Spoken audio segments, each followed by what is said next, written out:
الحمد لله رب العالمين والصلاة والسلام على سيد الأنبياء والمرسلين أما بعد. آج جو باب ہم پڑھنے جا رہے ہیں اس کا عنوان ہے باب من ترک بعد الاختیار مخافة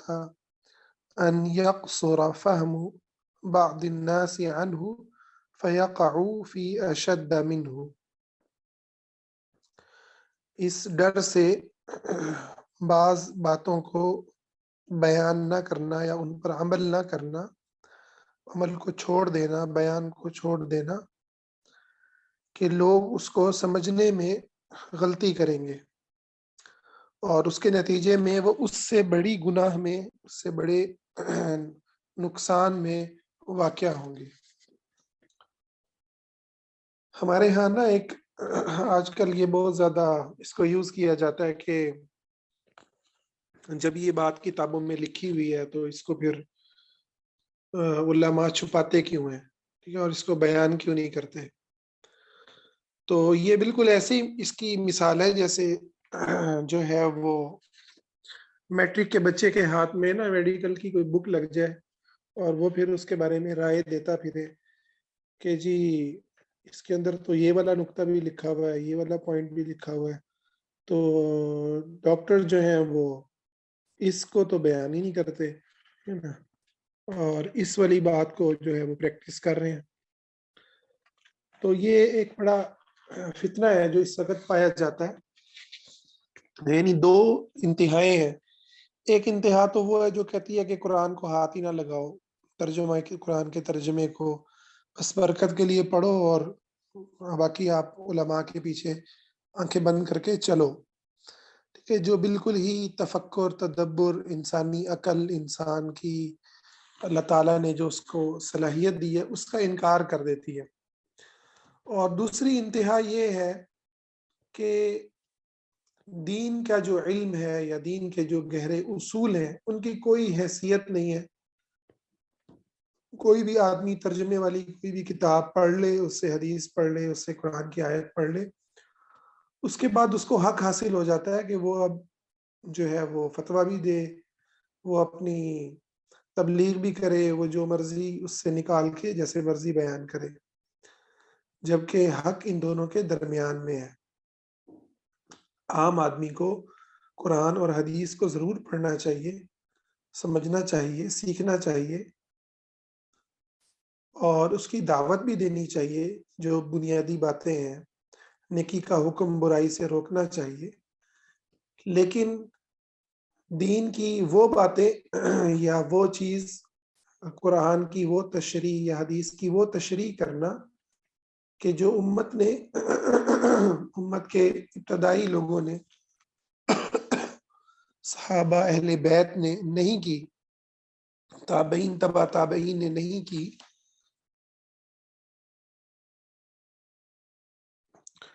اور بعد میں آنے والے جو ویلڈ اسکول آف تھاٹس تھے ان کے ہاں وہ بات کو اس طرح سے نہیں سمجھا گیا. تو اب 1400-1500 سال کے بعد کوئی بندہ آ گئے کہ جی مجھے سمجھ میں آیا دین، اور 1500 سال تک تو کسی کو سمجھ ہی نہیں آیا. جیسے ہمارے بعض بھائی جیسے ان لوگوں کو فالو کرتے ہیں کہ جو اس قسم کے دعوے کرتے ہیں. غامدی صاحب ہیں، وہ بعض ایسی باتیں لے کر کے آئے ہیں کہ ان سے جب پوچھا جائے تو اس کا سوا کوئی جواب نہیں بنے گا کہ 1500 سال تک امت میں کسی کو دین سمجھ ہی نہیں آیا. تو اسی طرح سے یہ بھی بڑا اٹھایا جاتا ہے کہ جی صحابہ کے درمیان جو جھگڑے ہوئے، مشاجرات صحابہ کے درمیان جھگڑوں کو جو اصطلاح میں کہا جاتا ہے مشاجرات صحابہ، یا صحابہ کے مابین ہونے والے اختلافات اور جھگڑے. تو اس کو ہے نا ہمارے بعض لوگ بڑا ہائی لائٹ کرتے ہیں کہ دیکھو علماء تو بیان نہیں کرتے، فلاں صاحب جو ہیں وہ نکال کے سنا رہے ہیں. تو بھائی علماء کسی حکمت کی وجہ سے بیان نہیں کرتے نا، ٹھیک ہے. تو اور جو صاحب اس کو بیان کر رہے ہیں وہ کون سی دین کی بڑی خدمت کر رہے ہیں؟ کیا آپ مطلب ہے 1500 سال پچھلے گزری نیک ہستیوں کی کمزوریوں کو یا غلطیوں کو یا بعض گناہوں کو کہ اگر آپ بیان کریں گے تو اس میں کون سا ثواب کا کام ہے، کون سا اسلام کا قیام ہو گیا، نفاذ ہو گیا، کون سی جو ہے نا وہ کفر پہ چوٹ پڑ رہی ہے، کفر کے سسٹم کو ہلا کے آپ جو ہے نا اس کی جڑیں اکھاڑ رہے ہیں۔ معاشرے میں پھیلتا الحاد، بے حیائی، اللہ سے دوری، اس کے اندر بڑا کیا کردار ہے ان ساری چیزوں کا۔ تو علماء جو ہوتے ہیں وہ بات بیان کرتے ہیں جس کی ضرورت ہوتی ہے، اور جس کو معاشرے کے اندر جس چیز کی ضرورت ہے اسی کو بیان ہونا چاہیے۔ تو یعنی جن چیزوں کی ضرورت ہے وہ چیزیں کیا ہیں کہ اللہ تعالیٰ کی توحید کی سمجھ، دین کی بنیادی باتوں کو سیکھنا، شرک کو سمجھنا، اور پھر معاشرے کے اندر اللہ کے دین کو قائم کرنے کی جد و جہد کرنا، اقامت دین پر کام کرنا، کفر کی سازشوں کا توڑ کرنا، بے دین طبقوں کی طاقتوں کا مقابلہ کرنا، اور اسلامی قوتوں کو مضبوط کرنا، یہ کرنے کے کام ہے۔ تو اسی لیے علماء پھر ایسے موضوعات کو بیان کرتے ہیں جس کی ضرورت ہے۔ تو اس کی ایک دلیل اس حدیث کے اندر اور اس باب میں ہے جو امام بخاری رحمہ اللہ نے ذکر کیا، کہ آپ بعض باتوں کو اس لیے چھوڑ دیں کہ لوگ اس سے زیادہ سنگین غلطی میں مبتلا ہو جاتے ہیں۔ اس کی انشاءاللہ میں مزید تشریح کرتا ہوں، حدیث پہلے ہم پڑھ لیتے ہیں۔ اس حدیث کے راوی ہیں عبداللہ بن زبیر رضی اللہ تعالی عنہ۔ تو عبداللہ بن زبیر کہتے ہیں، ہاں اسود کہتے ہیں، یہ عبداللہ بن زبیر سے روایت کر رہے ہیں کہ عبداللہ بن زبیر رضی اللہ تعالیٰ عنہ نے مجھ سے کہا کہ اماں عائشہ رضی اللہ عنہا تجھ سے راز کی بہت سی باتیں کر لیتی تھیں، تو کعبے کے متعلق انہوں نے تم سے کیا حدیث بیان کی ہے؟ تو اسود کہتے ہیں کہ حضرت عائشہ کے سے بھی انہوں نے دین کا علم حاصل کیا، اور اماں عائشہ ان کو بہت سی ایسی باتیں بتا دیتی تھی جو وہ عام لوگوں کو ذکر نہیں کرتی تھی، کیونکہ بعض شاگرد ایسے ہوتے ہیں جن کا فہم، جن کی عقل پہ استاد کو اعتماد ہوتا ہے، تو وہ ایسی باتیں اپنے شاگرد کو استاد بتاتا ہے کہ اس جو طالب علم کے ظرف کے مطابق ہوتی ہے۔ کچھ کا ظرف چھوٹا ہوتا ہے، فہم کم ہوتا ہے، اور کچھ بہت سمجھدار ہوتے ہیں، تو یہ انہی میں تھے اسود۔ تو انہوں نے پوچھا عبداللہ بن زبیر نے کہ کیا حدیث تمہیں سنائی اما عائشہ نے؟ تو وہ کہتے ہیں کہ میں نے کہا کہ مجھ سے انہوں نے یہ حدیث سنائی، نبی کریم صلی اللہ علیہ وسلم نے فرمایا، یا عائشہ لولا قومک حدیث عہدہم، اگر اے عائشہ اگر تمہاری قوم کے لوگوں کا زمانہ قریب نہ ہوتا، یعنی اسلام لانے کا زمانہ قریب نہ ہوتا، قال ابن زبیر بکفر لنقضت الكعبة فجعلت لها بابین، تو میں کعبے کی اس تعمیر کو میں گرا دیتا، منہدم کر دیتا، اور اس کے دو دروازے بنا دیتا، بابن يدخل الناس وبابن يخرجون، ایک دروازے سے لوگ داخل ہوتے اور دوسرے دروازے سے لوگ نکل جاتے۔ ففعلہ ابن زبیر، تو ابن زبیر رضی اللہ عنہ جب ان کا دور حکومت آیا تو انہوں نے نبی علیہ السلام کی اس خواہش کے مطابق خانہ کعبہ کو بنا دیا، تعمیر کر دیا۔ اچھا، اس حدیث میں جو دلیل ہے وہ یہ ہے کہ نبی علیہ الصلاۃ والسلام خانہ کعبہ کو ان بنیادوں پر اٹھانے کی چاہت کر رہے ہیں جن پر وہ سب سے پہلے پہل بنایا گیا تھا۔ تو ہوا یہ تھا کہ جب قریش نے خانہ کعبہ کو بنایا تو قریش نے اپنے حلال مال کو جمع کیا، حلال مال کو جمع کیا، اس کے اندر کوئی حرام کمائی نہیں تھی، تو وہ کمائی پوری نہ پڑی، یعنی وہ تعمیر کے لیے، مکمل تعمیر کے لیے کافی نہیں تھی۔ تو انہوں نے وہ حصہ جو آج کل حتیم کہلاتا ہے، انہوں نے اس کو جو ہے وہ شامل نہیں کیا کہ جب پیسے ہوں گے تو پھر ہم کر لیں گے، یا اس کو انہوں نے چھوڑ دیا کہ ان کے پاس پیسے نہیں تھے۔ اور جس شکل کے اندر خانہ کعبہ آج موجود ہے، اس شکل کے اندر انہوں نے اس کو تعمیر کر دیا۔ تو نبی کریم صلی اللہ علیہ وسلم نے خانہ کعبہ کو گرانے کا اور اس کو پھر دوبارہ انہی بنیادوں پر قائم کرنے کا آپ کے دل میں اس کی چاہت اور خواہش ہوئی، تو آپ نے اس کا ذکر کیا ماں عائشہ سے کہ یہ چاہت تو ہے کہ اس کو اس کی اصل بنیاد پر میں کھڑا کر دوں، اور جو حصہ باہر رہ گیا ہے کہ اس کو بھی میں چھت دوں اور اس کے 2 دروازے بنا دوں۔ لیکن مسئلہ یہ ہے کہ لوگ نئے نئے اسلام میں داخل ہوئے ہیں، تو ان کے لیے یہ باعث فتنہ بن جائے گا، کیونکہ خانہ کعبہ کی ایک ہیبت اور ایک حیثیت نہ صرف یہ کہ آج کے زمانے کے اندر مسلمانوں میں مسلمہ ہے، طے شدہ ہے، مانی جاتی ہے، بلکہ یہ زمانہ جاہلیت کے اندر بھی یہ بہت بڑی اور اس کی بڑی ہیبت تھی۔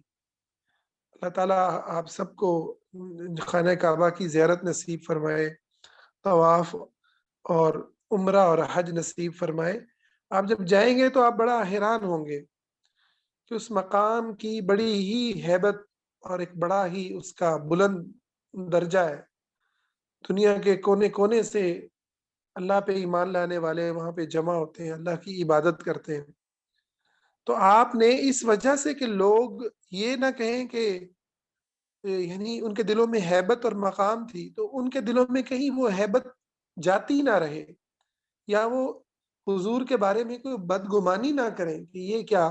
حضور نے جو ہے وہ خانہ کعبہ تک کو گرا دیا۔ ٹھیک ہے، کیونکہ جب نئے لوگ اسلام میں آتے ہیں اور مختلف ملکوں سے لوگ آتے ہیں تو ان کو تو اصل کہانی کا نہیں پتا ہوتا، اور ہر ایک کو بتانا بھی ممکن نہیں ہوتا، ہر ایک کو بات بتائی جائے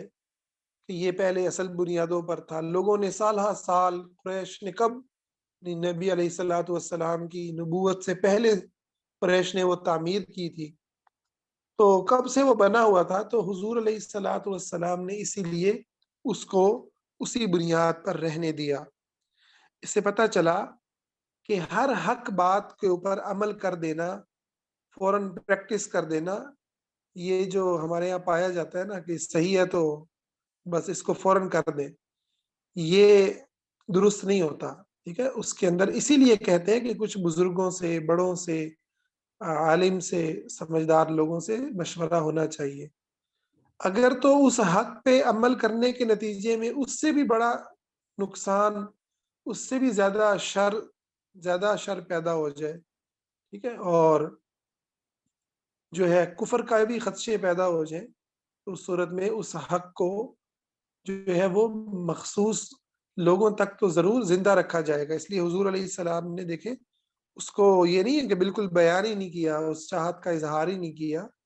ٹھیک ہے، وہ بیان کر دیا آپ نے اما عائشہ کو، لیکن اس کو پبلک کے اندر لایا نہیں جاتا اور اس پر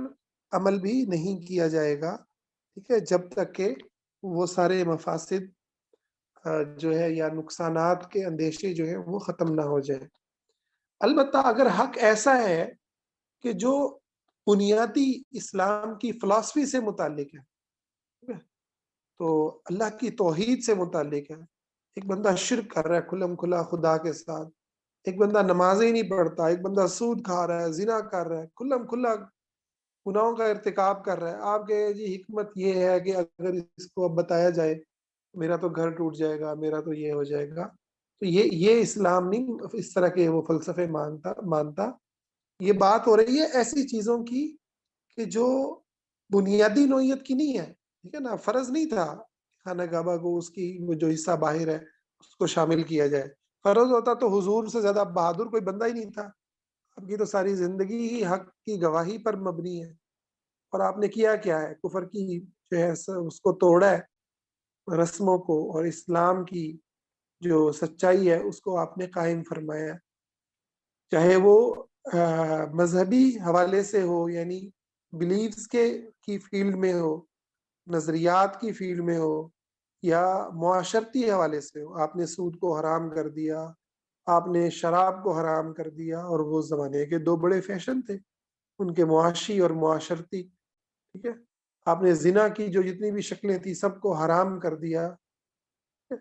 تو اس سے پتہ چلتا ہے کہ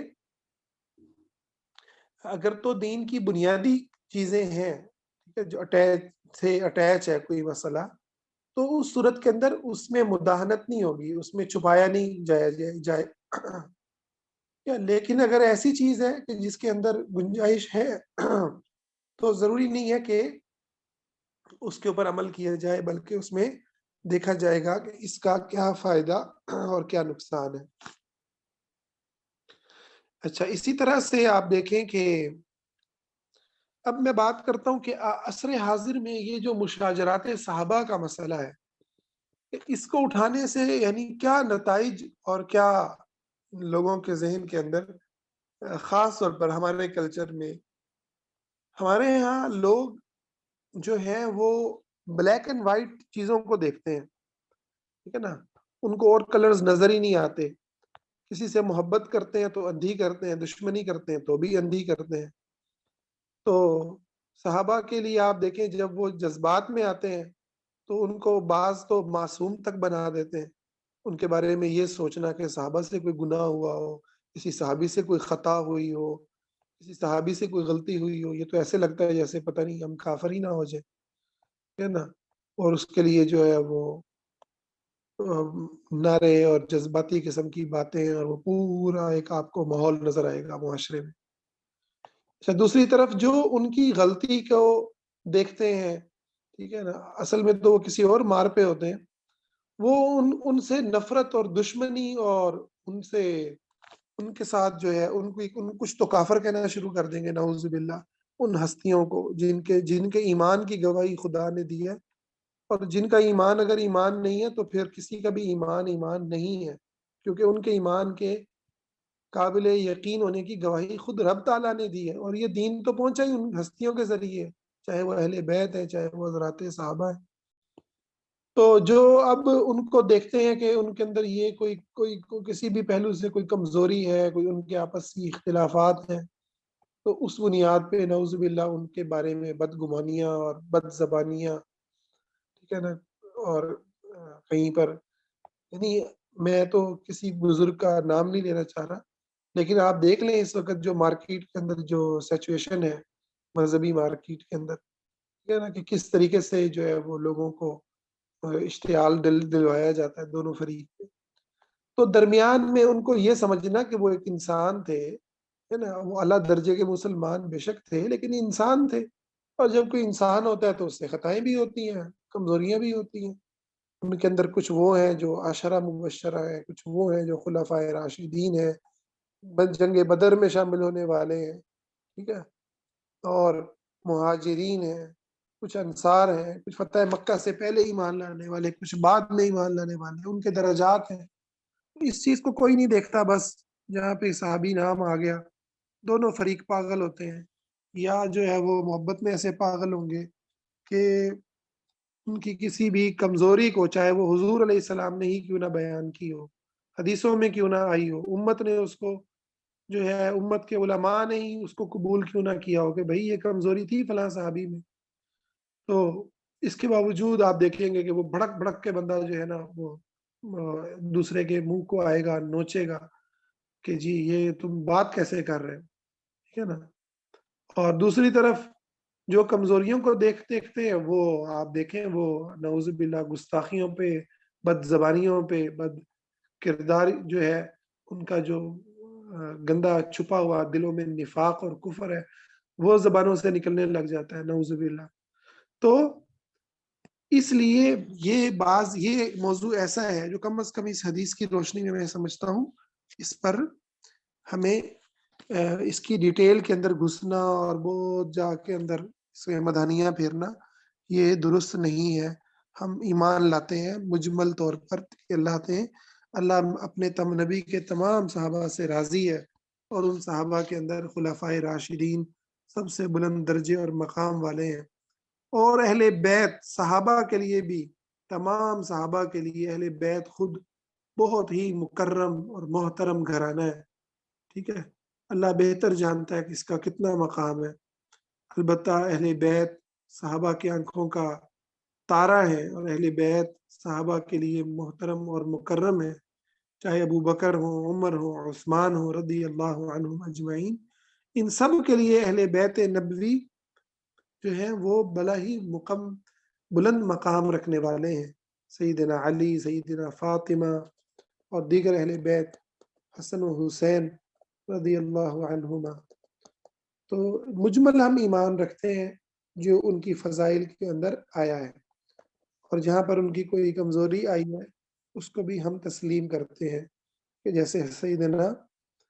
امیر معاویہ رضی اللہ تعالی عنہ کے حوالے سے علماء اس بات کو، اس حدیث کو بیان کرتے ہیں کہ انہوں نے جو حضرت علی رضی اللہ عنہ سے جنگ کی ہے تو اس کے اندر وہ حق پر نہیں تھے، کہ سیدنا علی رضی اللہ تعالی عنہ ہی حق پر تھے۔ تو یہ مختصر ہے، لیکن ہم کسی بھی صحابی کے بارے میں بد زبانی کرنا، بد کلامی کرنا، نفرت انگیز بات کرنا، یا اس کے اوپر کوئی فتویٰ بازی کرنے کو سمجھتے ہیں، یہ انسان کے بدبخت ہونے کی علامت ہے۔ وہ اللہ کے پاس چلے گئے، وہ جانے، اور اللہ جانے ان کا کیا معاملہ ہے، وہ اللہ تعالیٰ بہتر فیصلے کرنے والا ہے۔ اچھا، اگلا باب ہے وہ بھی اسی سے متعلق ہے، باب من خص بالعلم قوما دون قوم کراہیت اللہ یفہموا۔ علم کی بات کو بعض لوگوں کو بتانا اور بعض لوگوں کو نہ بتانا، اس ڈر سے کہ وہ سمجھ نہیں پائیں گے۔ اس میں سیدنا علی رضی اللہ عنہ کا قول بڑا مشہور ہے، اسے امام بخاری لے کر کے آئے ہیں، حدث الناس بما يعرفون، لوگوں کے سامنے ایسی باتیں کرو جنہیں وہ جانتے ہیں۔ اتحبون ان یکذب اللہ ورسولہ، کیا تم چاہتے ہو کہ لوگ اللہ اور اس کے رسول کو جھٹلا دیں؟ تو یہ جو اثر ہے حضرت علی رضی اللہ تعالیٰ عنہ سے منقول ہے، اور اس کو امام بخاری نے سند کے ساتھ بھی ذکر کیا ہے کہ ابو طفیل علی رضی اللہ عنہ سے انہوں نے یہ روایت کی ہے۔ اسی طرح سے ایک اور روایت ہے جس کے راوی انس رضی اللہ تعالیٰ عنہ ہیں، وہ کہتے ہیں ایک دفعہ حضرت معاذ رضی اللہ عنہ حضور کے ہمراہ سواری پر بیٹھے تھے، آپ نے فرمایا اے معاذ بن جبل، انہوں نے عرض کیا یا رسول اللہ میں حاضر ہوں، لبیک و سعدیک، بہت ہی ادب کے ساتھ کے الفاظ ہیں، محبت اور ادب کے۔ آپ نے پھر فرمایا، انہوں نے پھر یہی عرض کیا، حضور نے پھر فرمایا، انہوں نے پھر 3 مرتبہ ایسا ہوا، پھر آپ نے فرمایا ما من احد یشہد ان لا الہ الا اللہ وان محمدا رسول اللہ، کہ جو شخص بھی یہ گواہی دیتا ہے اللہ کے علاوہ کوئی الہ نہیں اور محمد اللہ کے رسول ہیں صلی اللہ علیہ وسلم، صدقا من قلبہ، اپنے دل کی سچائی سے، الا حرمہ اللہ علی النار، اللہ تعالیٰ اس پر دوزخ کی آگ کو حرام کر دے گا۔ قال یا رسول اللہ، حضرت معاذ فرمانے لگے اے اللہ کے رسول، افلا اخبر بہ الناس فیستبشروا، کیا میں لوگوں کو جا کے یہ خوشخبری نہ سناؤں، وہ خوش ہو جائیں گے؟ قال اذن یتکلوا، آپ نے فرمایا تم ایسا کرو گے تو وہ پھر اسی پہ بھروسہ کر کے بیٹھ جائیں گے۔ وأخبر بها معاذ عند موته تأثما، حضرت معاذ جب اپنی موت کے قریب آنے لگے، کے قریب ہوئے، تو انہوں نے علم کو چھپانے کے، گناہ سے بچنے کے لیے یہ حدیث لوگوں کو بیان کی۔ تو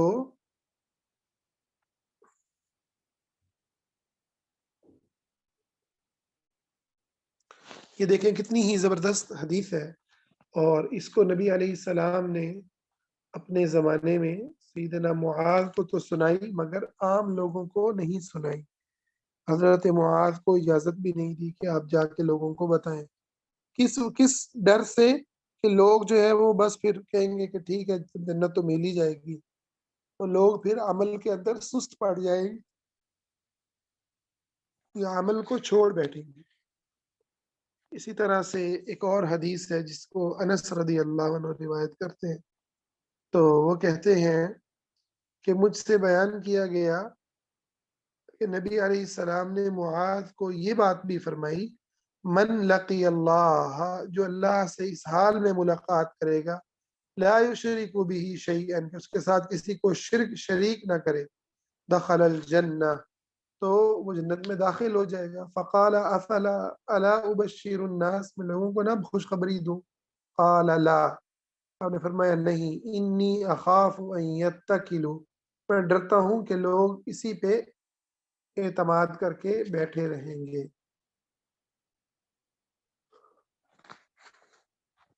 تو اس حدیث کے اندر اب جو شرک سے بچنا ہے اس کے بارے میں بہت بڑی خوشخبری ہے. جو کوئی شرک نہیں کرتا، اللہ کو چھوڑ کر انسانوں کو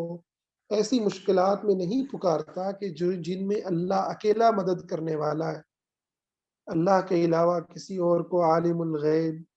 کسی اور کو مختار کل کرنے والا،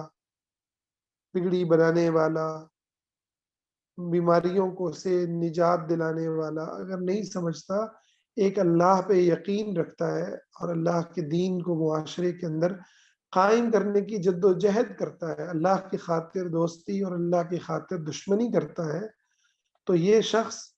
ضرور بضرور جنت میں داخل ہوگا. اب اگر رہے کبیرہ گناہ، اس سے کوئی گناہ ہو جاتے ہیں، تو اللہ تعالیٰ اس کو آخر کار ضرور جنت میں ڈالے گا. اگر وہ جہنم میں گیا بھی تو بھی وہ جنت میں داخل کیا جائے گا، ہر صورت میں جنت میں جائے گا ہر مومن. وہ اللہ سے دعا کرتے ہیں اللہ تعالی ہمیں جہنم سے ویسے ہی محفوظ رکھے، عذاب قبر سے بھی محفوظ رکھے، اور بلا حساب اور بلا عذاب ہمیں جنت کے اندر داخل فرمائے. اسی پہ اکتفا کرتے ہیں انشاءاللہ، اگلا باب انشاءاللہ کل پڑھیں گے.